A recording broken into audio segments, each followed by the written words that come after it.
اب 7ویں پورشن کی طرف چلتے ہیں، میں اس کو مختصر کرتا جاتا ہوں، ویسے بھی ہمارے پاس وقت کم ہے۔ معاملات میں، ہمارے زندگی کے معاملات میں، اعمال میں آزمائش مال سے ہوتی ہے۔ اعمال اور معاملات کو میں الگ الگ رکھا کرتا ہوں۔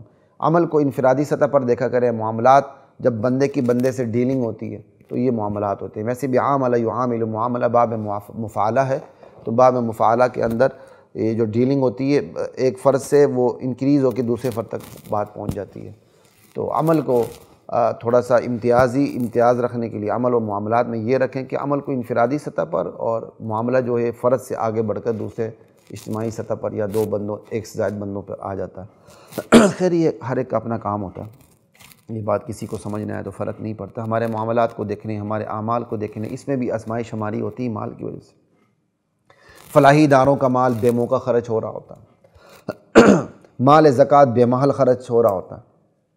ان ہاسپٹلس کو دیکھ لیں، بڑے بڑے اداروں کو دیکھ لیں، زکوٰۃ کا مال لیتے ہیں، بلڈنگ پہ خرچ کرتے ہیں، زکوٰۃ کا مال لیتے ہیں، بغیر فلٹر کی پتہ نہیں کیسے کیسے خرچ کر رہے ہوتے ہیں، زکوٰۃ کا مال لیتے ہیں، ڈائریکٹ کیا کہتے ہیں وہ انسٹرومنٹ پہ خرچ کرتے ہیں ہسپتالوں کی، تو ناجائز ہے۔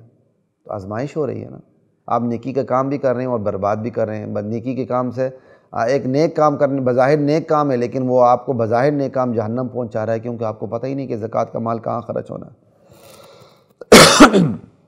اسی طرح ہمارے معاملات کو دیکھ لیں، ہم نے کسی کو قرضہ دیا ہوتا ہے تو پھر ہم قرضے میں اس کو چھوٹ دینے کے لیے تیار ہی نہیں ہوتے، اپنا نقصان کرتے ہیں نا، یار قرضوں میں کچھ چھوٹ دیں، ہاں نہ دے تو پھر ٹھیک ہے، اس کی پکڑ ہو سکتی ہے۔ اسی طرح آپ دیکھ لیں معاملات اور اعمال کے اندر ہم زکوٰۃ نہیں دیتے، طریقے سے زکوٰۃ نہیں دیتے، ہم عشر نہیں دیتے، ہم فطرانہ نہیں دیتے، ہم بر وقت حج نہیں کرتے، استغفر اللہ، اللہ حفاظت فرمائے، سمجھ آئی؟ تو ہمارے اعمال کیسے ہیں؟ پھر حج نہیں کرتے، حج پہ اعتراض کرتے ہیں، عمرہ نہیں کرتے، عمرے پہ اعتراض کرتے ہیں۔ خسروں کو ویل دینے پہ کوئی اعتراض نہیں ہوتا، حج و عمرے پہ اعتراض ہے کہ جی بار بار حج عمرہ کر رہا ہے۔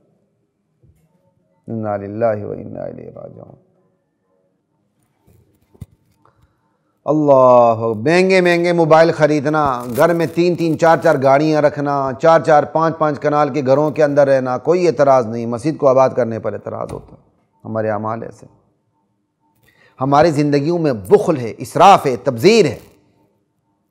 جہاں خرچ کرنا ہے نہ وہاں اپنی ذات پہ خرچ کرنا، نہ اپنی اولاد پہ خرچ کرنا ہے، بخیل، مکھی چوس، کنجوس مکھی چوس بن کے رہنا ہے۔ اور جہاں خرچ کرنا ہے بے موقع خرچ کرنا ہے، اور جہاں موقع خرچ کرنے کا وہاں بھی غلط طریقے سے خرچ کرنا ہے۔ یہ تینوں بیماریاں آج ہمارے اندر موجود ہیں۔ جہاں خرچ کرنا ہے وہاں خرچ کرتے نہیں، بخل ہے۔ جہاں خرچ کرنا نہیں چاہیے وہاں خرچ کرتے ہیں، سمجھ آئی؟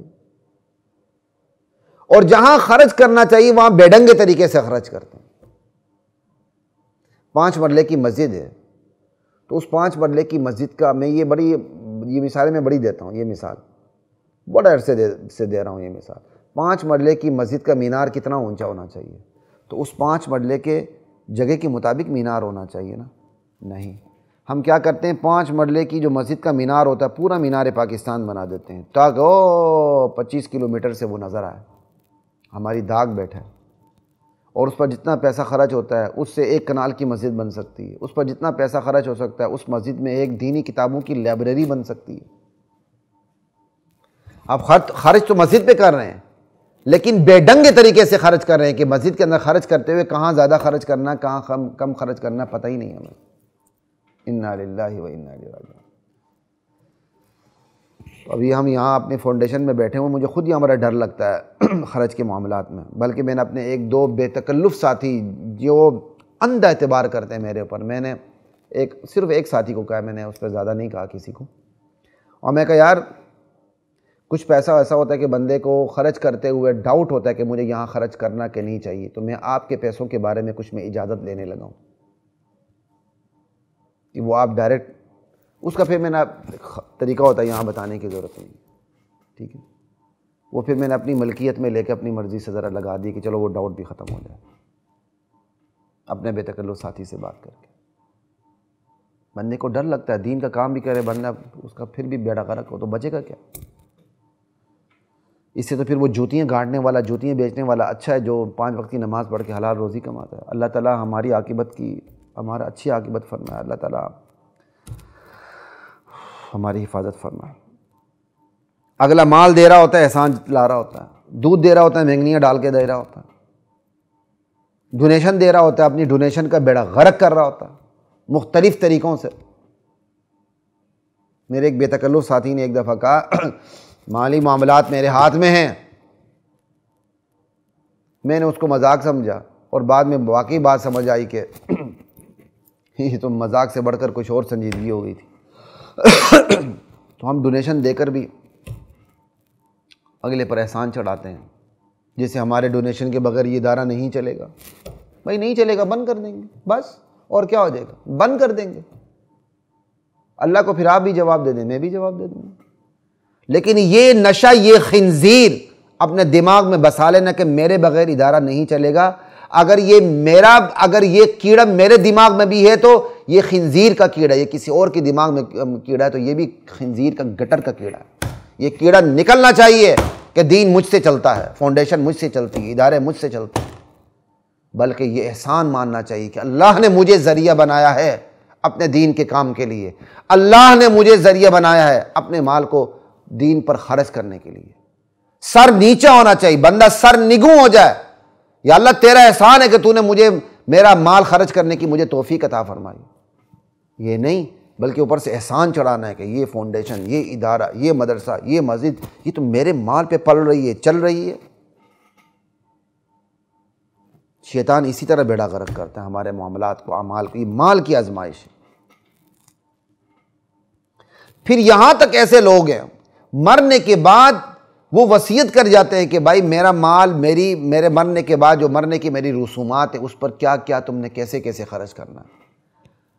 چونکہ میرا تعلق گلگت بلتستان سے، تو ہمارے جو گلگت کے قبائل ہیں وہاں یہ رواج ہے، اب شاید یہ رواج کم ہوتا جا رہا ہے، وہاں یہ دیسی گھی زیر زمین دفن کرتے چلے جاتے ہیں، اور بندہ اس نیت سے بھی دفن کرتا چلا جاتا ہے کہ میرے مرنے کے بعد خیرات ہوگی۔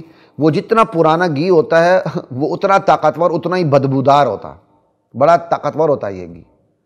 وہ زیر زمین بندہ منوں کے حساب سے گھی دفن کرتا جاتا ہے، کہتا میرے مرنے کے بعد تم نے اس گھی کی خیرات کرنی۔ انا للہ و انا الیہ راجعون۔ کیا عجیب طریقے ہیں۔ اگر اس میں کوئی اس کی نیک نیتی ہے تو چلیں کہیں نہ کہیں حساب کتاب برابر ہو جائے گا، کچھ ہو جائے گا، لیکن نیک نیتی نہیں ہے جو بہت سے معاملات میں بندوں کی نہیں ہوتی۔ او فلاں بندہ مرا، اتنی بڑی خیرات ہوئی، دیکھو جی۔ اگر وہ خیرات بھی ایسی ہے جو رسومات کے اندر داخل ہوتی ہے تو پھر تو ثواب کی بجائے گناہ۔ تو ہمارے معاملات، اعمال میں بھی ہماری آزمائش مال سے ہوتی ہے۔